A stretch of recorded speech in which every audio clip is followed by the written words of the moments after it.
Sepasang suami istri menjadi korban tertimpa runtuhan bangunan di Jalan Keindahan 12 Blok AA nomor 171, Kelurahan Katimbang, Kecamatan Tamalan Raya, Kota Makassar pada Minggu 11 Januari 2026 sore. Korban diketahui bernama Muhammad Raihan Arsal dan istrinya Nur Aisyah Bahar. Peristiwa ini pertama kali dilaporkan warga sekitar melalui layanan Dinas Pemadaman Kebakaran dan Penyelamatan atau Damkarmat Kota Makassar sekitar pukul 15.55 waktu Indonesia Tengah. Bahkan ada warga yang datang langsung ke pos Damkarmat Tamalan Raya untuk melaporkan kejadian tersebut. Menindaklanjuti laporan itu, tim rescue Damkarmat Pos Tamalan Raya langsung bergerak cepat ke lokasi.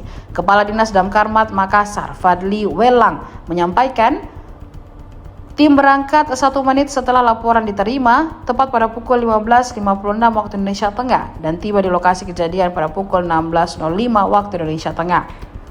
Proses penanganan dan evakuasi dimulai pada pukul 16.06 waktu Indonesia Tengah. Evakuasi dilakukan dengan sangat hati-hati mengingat kondisi bangunan yang runtuh serta adanya korban perempuan yang hamil. Berdasarkan keterangan korban perempuan, suaminya berusaha melindungi dirinya dari reruntuhan bangunan. Aksi tersebut membuat sang istri yang sedang mengandung 8 bulan berhasil selamat dan keluar dari titik reruntuhan.